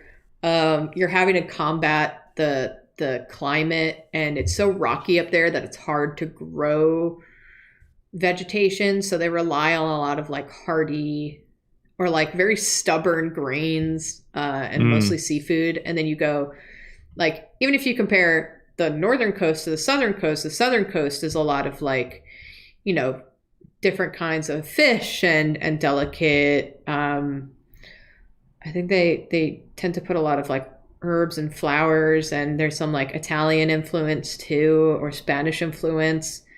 It's really interesting. And also because the climate is so different in the southern France, which is where some of my cousins live, it's so hot down there that they have like cooler dishes or even like spicy dishes, to make them sweat. So, you can just do that. Yeah. And like, as from like like representing that visually, like just sort of, shapes and colors, and even like the utensils and like what you're eating out of, if you have like a very sort of like rich civilization, probably eating a lot more involved sit down multi-course meals, versus like if you're more nomadic, you want something simple that you can eat on the go sort of thing. Well, if you do like a country that, I'm thinking about like France and England have way too many forks and spoons and knives, right? At any course, and and it's because they put emphasis on the society around like the culture of eating, where in a different culture, the emphasis might be on the company with which you enjoy the food, and less like how you're eating the food. Just like, I'm thinking about like French food is very like, you have your plate and you have a different fork for everything. There's a salad fork, whatever. And then you go to like a Korean food, which, correct me if I'm wrong, but that is more, sharing, and there's a lot of like shared plates, and it's more about enjoying the company that you're with and the time and interacting with the people that you're eating with, and less like, here are the rules and the the dance of presenting yourself according to the rules as best as possible. So, yeah. It's, like what role does eating play in society beyond just like sustenance? Is it just sustenance? Is it social? Is it political? Is it, and again, all those questions you can answer visually by how you dress it up. Yeah. Even if it's a completely like alien world where none of the food stuff looks like ours, you can still indicate it. And it's all because if you establish the rules of this is how where we are right now does things, if you want someone to stand out, you just have them contrast with what is the set norm. Yeah. I don't know. It's like food is a really interesting one because it is so different. Like, I guess my answer too with a lot of food things, with a lot of world building things, is like look to our world as an example. Like, how would you spot someone who is not from the place that you are currently in, who is, how would you spot that? It could be how they present themselves, how their food is different. And it's because you know the norms of where you are. Also with, I meant to bring this up earlier, but I had that like sword example. If you want to look up the style of a ton of things, like if you're doing like a D&D where there's swords and weapons and things, I would look at the Met. The Met has a whole archive. They've archived everything that they have at the Met and have had at the Met. So if you go to their website and you can search in their archives, like to get that picture of the sword that I had earlier, I literally Googled medieval sword and it came up with like a whole list of ones that they have, and they have high-res photos there. And you can look at, like, you can see the difference between like German swords, Italian swords, French swords, time periods, all these things. And so it's up to you to just observe what the differences are and how you can bring that into your own story. But it's very cool. I really recommend using the Met's website. The Met also has a whole book section, and you can look up like every book that they have, and you look at all of their covers. It's beautiful. If you need like designed through time, their website's gorgeous. Do we have any other questions? I love talking about world building. I'm sorry if I get off track, but it's like, I don't know. It's just so interesting. It's basically just an excuse to look at things in depth and think a lot about stupid little things. And like, again, if you're going to put an object in your story, you might as well think about what purpose that object serves story-wise or world-wise. Like, where is it from? Here are a few questions coming in. We've got, what would be your advice for spicing up, for lack of a better term, a story setting that you find interesting but might be well-trod territory, e.g. cyberpunk or D&D style fantasy? That's an interesting one. I think, there's always, with the cyberpunk thing, and I know you were just like thinking of examples, but like cyberpunk, again, you could do contrasts of doing mostly cyberpunk and then bring in a style that's not commonly associated, like Art Nouveau. Art Nouveau is not commonly associated with, neon colors and things like that, or neon lights or cyberpunk or something like that. You can bring in those style elements, or you can have your cyberpunk world be a sort of like nod to tradition with cyberpunk. Like, maybe you have some sort of lightsaber, but instead of being just a beam, it looks straight up like a medieval sword. Like it could be a medieval cyberpunk, or which would be cool with like, the leather jackets and things like that. I think that a way to spice up any well-trod territory is to bring up or to bring in or work in a thing that you like, a style that you really like, and figure out how to make it work without feeling too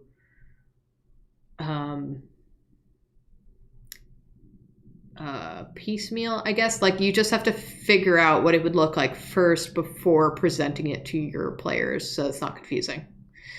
And this wasn't one of the examples you gave, but like, for example, post-apocalyptic is like a very sort of broad genre, but there are a lot of discrete examples within that genre that like are based on sort of like what the nature of the event that caused the apocalypse, and then like the sort of distance from that. So like if you're looking at, say, Fallout versus Horizon Zero Dawn, like they're both technically post-apocalyptic worlds, but again, like the nature of what caused the apocalypse, the nature of the culture of the world as the apocalypse happened affects the way it looks afterwards. Like thinking about the history of the world that you're building and like defining events in that history can also sort of help point you in the right direction if you're coming,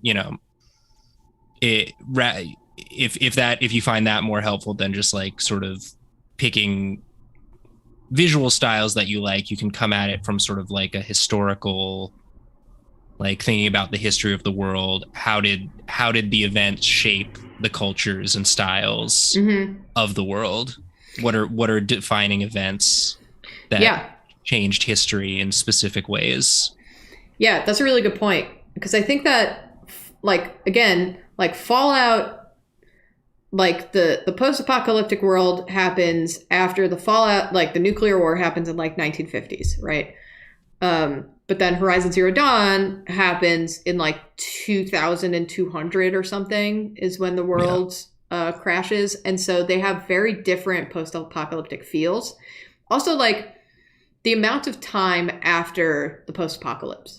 Like Fallout 3 feels very like, I don't know, it's been like 50 years, where Horizon Zero Dawn, it's like whole new cultures and civilizations have formed. Like it's been a long time. It's been hundreds of years. Things have grown. Buildings are more destroyed than they are in Fallout. Most buildings in Fallout you can still interact with, but Horizon Zero Dawn you can't. And also, to go to your point, location of where these things, if you're setting it on Earth, for example, like even Fallout 3 versus Fallout New Vegas are very different, and one's Western and one's more like like rockabilly punk sort of thing, and it's because it takes place, on the East Coast versus, middle of the desert. So that's a really interesting one. And also, Draz brought this up, but like, cyberpunk, like, again, all genres and art movements come with baggage as us humans have interacted with them because they've been invented already. So like cyberpunk comes with a lot of, baggage of, usually if cyberpunk is a thing, it comes with a lot of like politics talk. But you could do like cyberpunk and do it in a different, you can avoid politics altogether. You can do like, we're going on we're playing casino games in a cyberpunk world, and that has nothing to do with politics. You're just like playing games, and it's just the dressing, basically. Yeah. So it's very cool. Yeah, like thinking about the political landscape of like when these genres developed, and like when iconic examples of those genres popped up. Yeah. And like what were these genres reacting to? Yeah. and what sort of story are you trying to tell Yeah. in that genre, and what are you reacting to, and like what are elements from the real world that you want to explore through this lens. Yeah. And also, like, I love to think of styles as in like a slider sense, and so you could go like, I don't know, 50% cyberpunk, 50% something else if you want. Yeah, put You some know, dragons in there. put some dragons in there, cyberpunk dragons. Why not? Why not? Someone had a question. Neon dragons. What's a good way to make a place feel lived in and personalized? Any tips for that? Think about who's lived there. Think about for how long. If you're talking about, let's say, a family who's lived in the same house, several generations, let's say, like, my family has lived in this house for 100 years. It's probably going to be a lot of stuff. The rooms are probably going to be like one person decided to renovate this room and then lost steam in another room. So like one room's going to be older than the next or have a different style. There's going to be wear on the floors where people walk a lot. I always think about John Singer Sargent. His paintings were so big that he would get up on a ladder and he would do a little detail on top of the ladder, like a little detail on the face, and then he would get down and he would walk, and then he would turn around and he would look at his painting from far away, and then he would walk back to the ladder and go up, do another detail, and then he would walk down.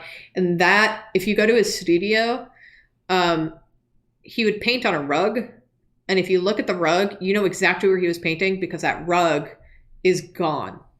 It's completely flat where he kept walking back and forth. And he did the same path for every painting he did, and he set up his painting in the same spot so it gets worn down. The floorboards are worn down. In my parents' kitchen, like the wood floor by the sink is like worn down a little bit. There's like little chips in the windows, and like in the window frames. You get paintings up, or pictures or photos. You get just a bunch of like eclectic stuff. When we were clearing out my grandpa's house when he died, we took down one of the paintings because we were selling his house, and we took down one of his paintings, and he used to have people over all the time who would smoke in the house, like a lot. It would be like he was very old fashioned. So he would have like a men's gathering room sort of thing, men only.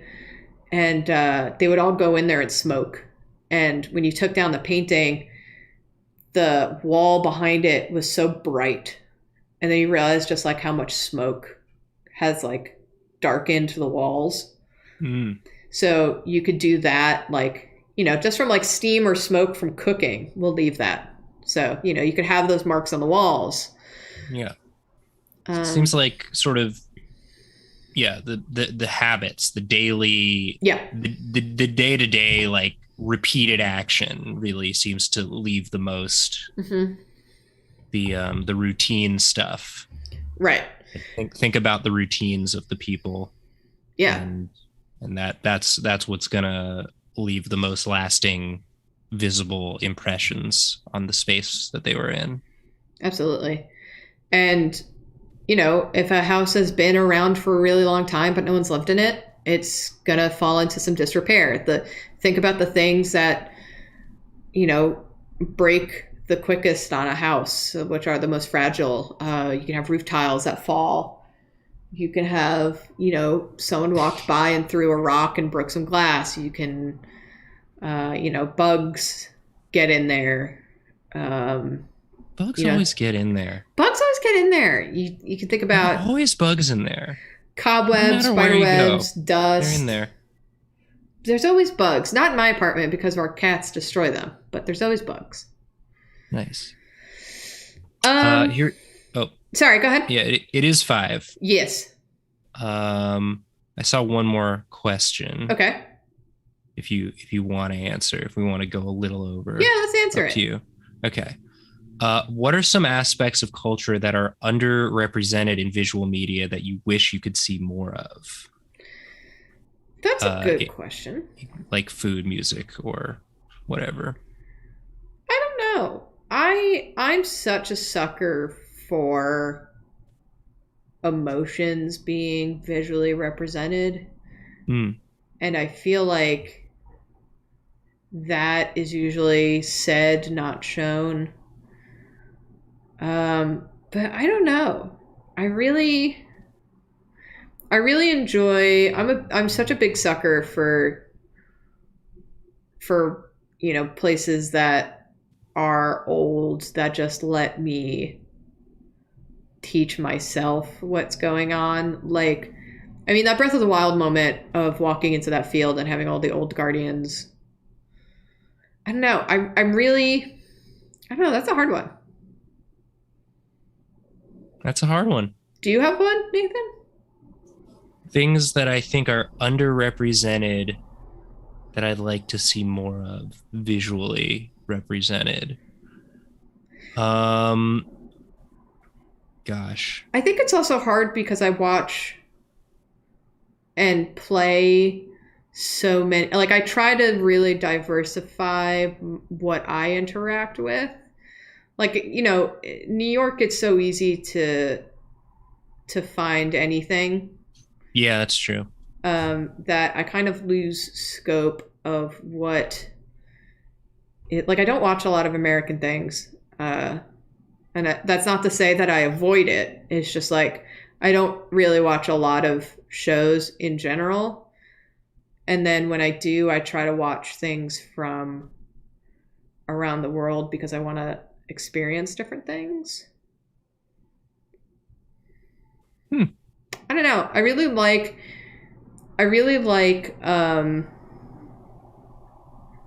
maybe this is an answer, but I'm thinking about this because Jacob and I just watched a show called Midnight Asia, I think it was called. And it's about all of these like weird, like the show kind of thinks that they're weird, niche groups that don't get represented a lot, but do exist. Like, we watched the episode about Japan, and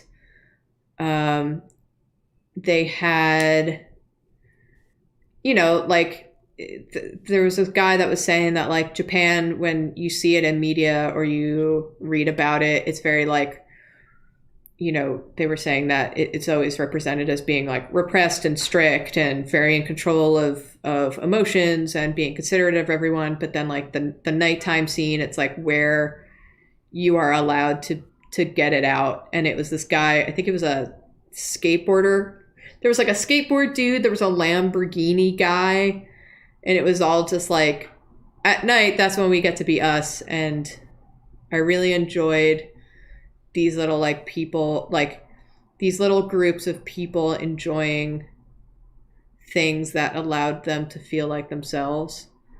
And I really like to see how, I really love to see represented parts, like little factions, I guess, or fractured parts of like people breaking off from, I can't like find the word, but like people breaking off from the societal norms to explore happy, healthy things that, are maybe not accepted in the day-to-day. And I always find that fun. But yeah, that's cool. Know. It was cool. It's a really cool show because it's all about like the nightlife and different countries in Asia. So it was neat. But yeah, that's it. Yeah, I mean, my favorite thing about seeing stuff that like I realize is I usually realize something has been underrepresented in media because I see it for the first time. I'm like, oh, I haven't seen something like that. So yeah. Like, yeah, I mean, that's my favorite kind of thing when I see something and I'm like, well, that's new. Yeah. Haven't seen anything quite like that before. But yeah. I don't know. I'm bad at articulating like what I'm looking. I don't know that I'm like seeking it out. It's just sometimes you'll see something. It's like, what are we? Ooh, okay. This is new. I haven't seen this before. Yeah, like, that's a cool way to do it. Tropes you haven't seen, or like trope subversions that are not very common. Like, this is a very silly example, but last night Jacob and I started My Dress Up Darling. that anime. And it's a really horny show. It's a really cute show, and I love it. I'm obsessed with the main characters. They're really cute.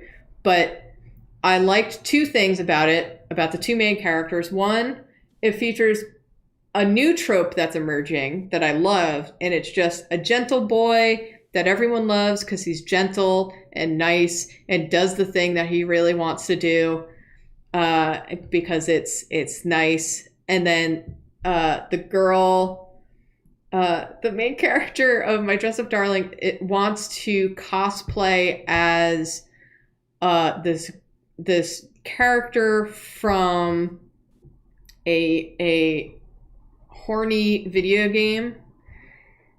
And I really enjoyed, because I've watched so much anime, there's so many anime tropes where the girls are like, oh my God, I'm thinking about holding his hand. This is so dirty.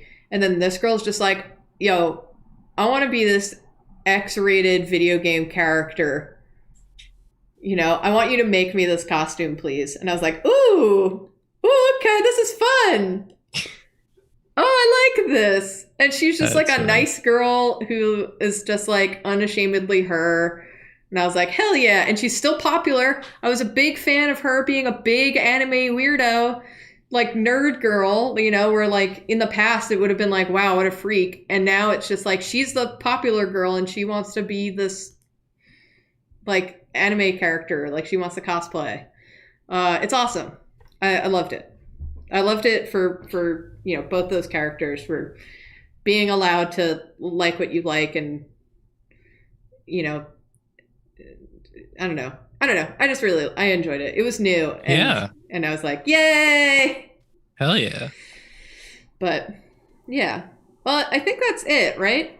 I think so. Yeah, we're way past 2 hours. So we're past 2 hours. Thank you everyone for joining us today. Yeah. I appreciate it. I hope this was helpful. I never know what to do for draw classes, but I do really like, I mean, if you have idea for draw classes, please put it in the Patreon Discord. Yes. We would love to see it, or tweet it at us. Yeah. We would love to hear it. Particularly stuff you want to see from each host, since each class is sort of led individually by one host or another. And I'm always interested to know what it is I'm doing that people would want to know about. Yeah, I never feel qualified enough. Yeah, exactly. Like, what do you see me do that you think I'm qualified enough to teach you about? Yeah. There's so many resources out there, like free resources from so many really skilled, talented, hardworking people that I don't know what I'm adding, but I'm always happy to try, Yeah.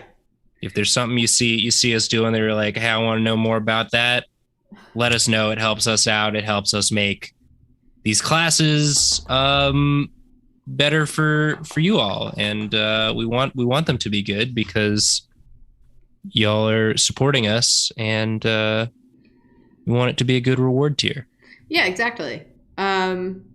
So yeah, if you have a draw class that you would like to see from us specifically, please let us know in whatever way you are able. I hope this was helpful. I basically got really excited about it because it's something that I absolutely love to think about, and I hope that I do well. And I felt kind of qualified because I run Draw Detectives, but I don't know. Oh, absolutely. Yeah. Some of the best world building I've ever experienced. Well, thank you. I have a cat in my lap whose butt is just all the way up. Yep. So I'm covering the butthole. If you're on Drawfee Extra, thanks for watching on Drawfee Extra. And we try to announce what we're doing in Draw Class beforehand, and you can always subscribe to that tier for that month and then leave if you want. You don't have to be there. Bump it down, bump it up, however you want to do it. Whatever around, your financial situation is. Yeah. Take advantage of the tiers. There's no shame here. We appreciate your support in whatever form it takes, be it through Patreon or just watching and liking and sharing and commenting. All that stuff does help. Absolutely. So thank you. Yeah, so thank you. And for anyone, I was going to say, for anyone watching right now, we have Drawfee Extra, but I guess I already plugged that. But yes, Drawfee Extra. That's where we are. That's where we are. Thank you for joining us. And we will see you next time. Yeah. Yeah. Goodbye, everybody. Thanks for joining. Bye. Sorry.